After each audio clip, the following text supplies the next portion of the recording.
Salut à tous les amis, dans cette vidéo on va voir que beaucoup de choses sont en train de bouger du côté de la macroéconomie. On a Donald Trump qui est en train de mettre un gros coup de pression sur la Cour suprême pour faire en sorte que les tarifs douaniers soient jugés légaux, ce qui éviterait bien évidemment de devoir rembourser ce qu'il estime aujourd'hui être plus de 3 trillions de dollars. Concernant l'actualité immédiate, on va arriver sur une fin de shutdown qui devrait normalement prendre effet à partir de demain. Bien évidemment ça aura pas mal d'implications sur la macroéconomie avec notamment un retour des chiffres de l'inflation et de l'emploi. Vous vous en doutez bien mais ces datas sont très attendues par le marché. Du côté de la régulation de l'écosystème crypto, ça avance beaucoup ces derniers jours avec une nouvelle réglementation qui est en train de voir le jour. Pour ce qui est de l'action de prix sur le BTC, on se situe aujourd'hui au niveau des 105 000 dollars, pas de reprise significative du côté des altcoins. Pour ce qui est du sentiment de marché, ça reste dégradé, mais on est en train tranquillement de s'éloigner de la zone d'extreme peur. Pour ce qui est des ETF, on a toujours de l'outflow sur BTC et ETH, toujours quelques inflows du côté de Solana. Par contre, les amis, il y a énormément de data qui nous confortent dans l'idée qu'on va avoir un énorme retour de liquidité dans les prochains mois. Déjà, premièrement, la fin du shutdown va injecter des centaines de milliards de dollars dans l'économie. On a Donald Trump qui est en train de nous envoyer un petit hélicoptère money et qui va nous signer des chèques de 2000 dollars pour une grande partie de la population américaine. On a également une fin de quantitative tightening qui a été annoncée pour début décembre. On a une très forte probabilité de revoir une nouvelle baisse des taux au niveau du prochain FOMC. Et la cerise sur le gâteau, c'est qu'on pourrait avoir un potentiel quantitative easing qui pourrait arriver beaucoup plus vite que prévu parce qu'on a vraiment un marché bancaire qui est en train de se tendre. Bref, comme vous le savez, notre thèse n'a pas changé. On vous le dit depuis plusieurs mois, mais on reste persuadé que les prochains mois en crypto vont être extrêmement haussiers. Dans cette vidéo, je vais donc vous donner toutes les news importantes de l'écosystème et comme d'habitude, on va aller se faire un gros tour du côté des graphes. Je vous rappelle qu'on sort 3 vidéos par semaine, donc si ce genre de contenu vous intéresse, n'hésitez pas à vous abonner à la chaîne et comme d'habitude, continuez de liker et de commenter nos vidéos. On attaque avec les news du côté de Bitcoin et on a Strategy qui nous refait l'acquisition de pratiquement 500 Bitcoin pour environ 50 millions de dollars. La société détient désormais plus de 641 000 BTC. On reste sur Strategy qui va également lever 621 millions d'euros cette fois pour acheter toujours plus de Bitcoin. La société de Michael Saylor lance le titre STRE qui est sa première émission en euros destinée aux investisseurs européens. Derrière, on a Tether qui achète également pratiquement 1000 BTC supplémentaires pour pratiquement 100 millions de dollars. La société en détient désormais pratiquement 90 000. On a également Strive, la société de Ramaswamy qui achète 1500 BTC pour une valeur d'environ 162 millions de dollars. Énorme nouvelle également, on a plus de 4 millions de commerçants qui vont utiliser Square, qui peuvent désormais accepter le Bitcoin comme moyen de paiement. Et pour finir avec BTC, on a Trump Media et Technology Group qui déclarent détenir 1,3 milliard de dollars en Bitcoin dans son dernier document déposé auprès de la SEC. On enchaîne avec Ethereum et on a Bitmain qui détient désormais 3,5 millions de TH, portant la valeur totale de ses réserves en crypto et liquidités à pratiquement 13,2 milliards de dollars. On a aussi la société canadienne République Technologique qui a levé 100 millions de dollars afin d'étendre ses activités de stacking et de réserve en ETH. Comme je vous le disais en début de vidéo, du côté des ETF, il n'y a que Solana qui sort la tête de l'eau. Les ETF Bitcoin Spot ont enregistré la semaine dernière 1,22 milliard de sorties nettes, soit la troisième plus importante jamais observée. Métrique très intéressante par contre concernant ces ETF, on a 99,5% des investisseurs en ETF qui auraient justement conservé leur position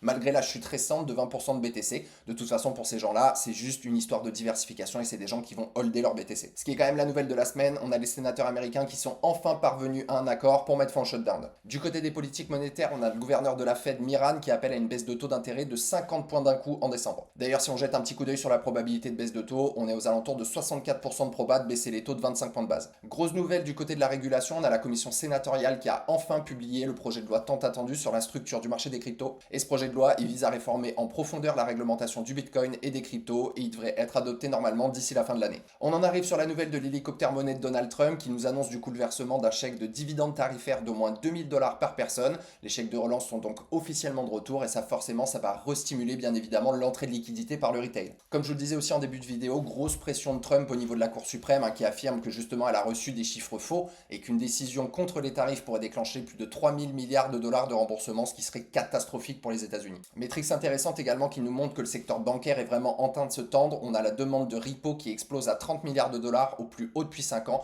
ce qui montre vraiment que les banques sont en train de manquer de liquidité. Bien évidemment, pour contrer ça, on a un QE, donc le fameux quantitative easing, c'est-à-dire une impression de monnaie qui pourrait revenir beaucoup plus tôt que prévu. Et historiquement, quand la Fed injecte de la liquidité, Bitcoin et le marché des cryptos explosent. Autre énorme nouvelle du côté de la liquidité, on a le Trésor américain qui débloquera environ 953 milliards de dollars du solde du TGA, qui sont les fonds qui sont gelés justement en raison du shutdown.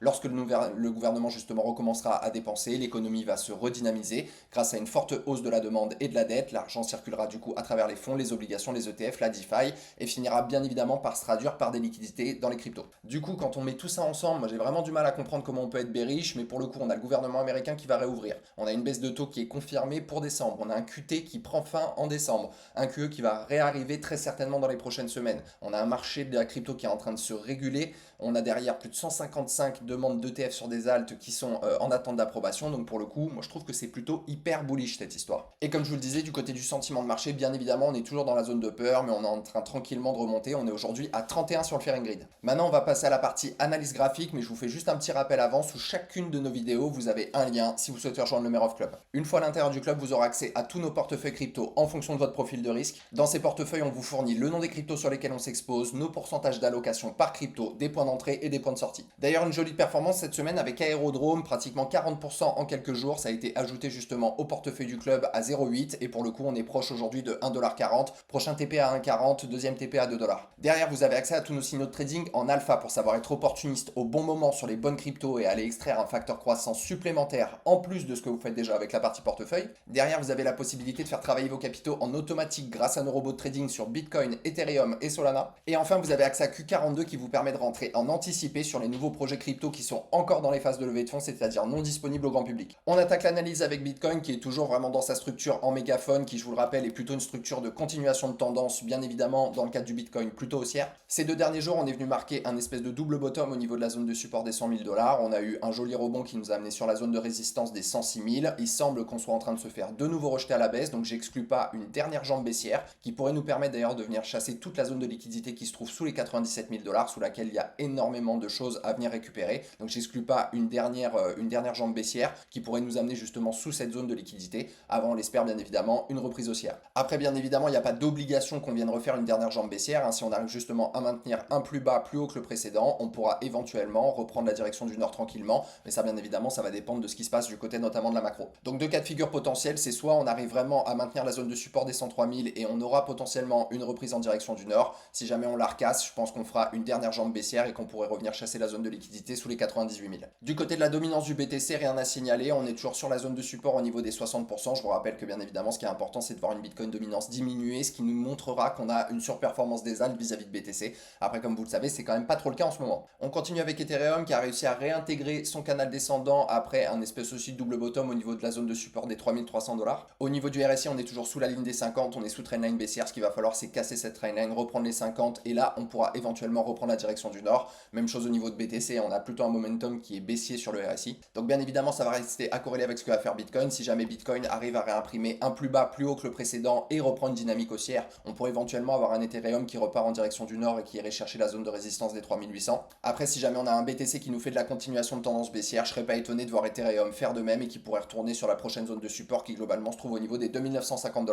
Du côté de Solana, c'est la même chose. On est toujours en train de faire de la continuation de tendance baissière. On s'est de nouveau fait rejeter par la dernière zone de fair value gap qui avait été créée le 3 novembre 2025. On est toujours en train de retravailler la zone de rechargement de longue du dernier mouvement. Si jamais on ne tient pas la zone de support au niveau des 160, on va retourner à mon avis faire un petit tour aussi au niveau des 146. Ça, bien évidemment, ça va rester à corréler avec ce que va nous faire Bitcoin, sachant qu'au niveau du RSI, on est quand même toujours baissier, on est sous la ligne de 50, donc plutôt un momentum en direction du sud. On continue l'analyse avec NIR Protocol qui nous a fait quand même un joli rebond, qui a réussi du coup à reprendre sa dernière zone de déséquilibre de marché qui avait été créée justement pendant le crack. Là, on semble retourner en direction du sud, on est en train de la retravailler, donc là, ce qui est important, c'est vraiment de la maintenir. Ça pourrait du coup après faire office de zone de support et maintenir le cours à la hausse si jamais, bien évidemment, on a une reprise notamment du côté de BTC. Si jamais on casse, on ira très certainement retravailler la dernière zone de déséquilibre de marché qui a été créée dans les jours à venir et je serais pas étonné d'avoir un retour sur le support des 2,30 $. On continue avec Tao qui nous avait fait une belle reprise ces dernières semaines, il était monté jusqu'aux 541 $, donc là derrière on s'est fait recorriger, ça a été bien évidemment corrélé avec le reste du marché. On est toujours en train de retravailler la zone de fair value gap qui a été créée justement pendant cette dernière poussée haussière, donc là si jamais on continue de la tenir et qu'on a un environnement qui redevient intéressant notamment du côté des altcoins, on pourrait mettre en place une reprise, mais après voilà, au niveau du RSI on a quand même recassé la ligne des 50, on reprend un momentum baissier, donc je serais pas étonné de voir notre ami le Tao retourner également sur la zone de support globalement au niveau des 330 $. On est toujours baissier du côté de BNB qui va reprendre tranquillement à mon avis la zone de support au niveau des 930 $. La dernière fair value gap a fait office de résistance, on est en train tranquillement de se faire rejeter. Au niveau du RSI, on est vraiment sous la ligne des 50, on prend toujours la direction du sud. Donc à mon avis, pas de reprise de momentum du côté de BNB ces prochains jours. Je pense que le prochain point, c'est justement la zone de support à 930 $. Pas de reprise non plus du côté d'Avax d'Avalanche qui va très certainement retourner visiter sa zone de support au niveau des 16,50 $. Je serais pas étonné, même si on a vraiment de la continuation de tendance baissière, notamment du côté de BTC, qu'on puisse vraiment malheureusement casser cette dernière zone de support qui nous invaliderait complètement la potentielle reprise de tendance haussière et qui nous ferait très certainement revisiter la zone de support au niveau des 12,30 $. On continue avec le SUI qui lui, même chose, est en train de maintenir tant bien que mal sa zone de support au niveau des 2 $. Globalement, si jamais vraiment on se met à casser et à retourner sur la zone de support au niveau des 1,70, ça nous invalidera également comme sur Avax la dernière reprise de tendance haussière. Après au niveau du RSI, on est toujours faiblard, hein, on n'a pas l'air d'avoir envie de reprendre la direction du nord. Ça va rester aussi à corréler avec ce que va faire Bitcoin, mais là, vous voyez, la dernière zone de fair value gap est également en train de nous rejeter à la baisse. Donc, à voir hein, ce qui va se passer sur le reste de l'écosystème crypto. Mais globalement, on est toujours assez baissier du côté de suite. Du côté d'XRP, on est toujours en train de travailler la zone de rechargement de longue du dernier mouvement. On est toujours dans cette grande vague corrective en zigzag, en ABC. Au niveau du RSI, par contre, ce qui est intéressant, c'est qu'on a cassé une trendline de compression qui maintenait quand même le RSI depuis un moment en dessous. On a repris la ligne des 50. A priori, on est en train de faire pullback. Donc, pour le coup, voilà.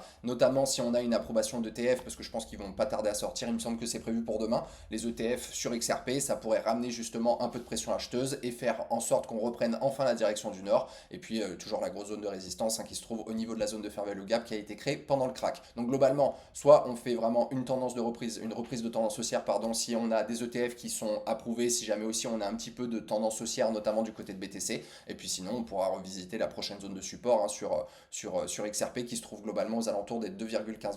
On continue l'analyse avec le H-bar de Hedera, donc qui avait cassé vraiment son espèce de biseau descendant à la baisse, qu'il avait réintégré, on a recassé, on a réintégré. Là, il semble qu'on soit encore en train de se faire rejeter par justement la trendline baissière du haut de ce canal. Donc pour le coup, par contre, ce qui est intéressant, c'est qu'au niveau du RSI, on a breaké une trendline, on a repris la zone des 50, on a une MACD qui est plutôt bullish, mais voilà, c'est rien de fifou non plus. Ça va rester aussi bien évidemment à corréler avec ce que va faire le reste du marché. Si jamais on a une belle reprise haussière du côté de Bitcoin et du reste des altcoins, bah peut-être qu'on va enfin pouvoir réussir à s'affranchir de la zone de résistance des 0,21 et dans ce cas-là, on pourra penser à aller un petit peu plus haut. Si jamais on a toujours de la continuation de tendance baissière du côté de BTC, je pense qu'on va retourner visiter la zone de support des 16 centimes. On se fait aussi un petit tour du côté d'Aérodrome, donc on a ajouté au portefeuille quand on était sur la zone de support des 80 centimes, donc pour le coup plutôt bon bête. On a cassé une belle trendline sur le RSI, on est venu faire pullback, on a repris la ligne des 50, donc plutôt intéressant. On a une MACD qui est plutôt bullish, on a un volume aussi en plus de ça qui reste constant. Donc là potentiellement un retournement de tendance qui s'est déjà mis en place au niveau d'Aéro. Là il semble qu'on se fasse quand même bien rejeter par la zone de résistance au niveau des 1,30$, donc pourquoi pas un petit pullback sur la zone de support au niveau des 1$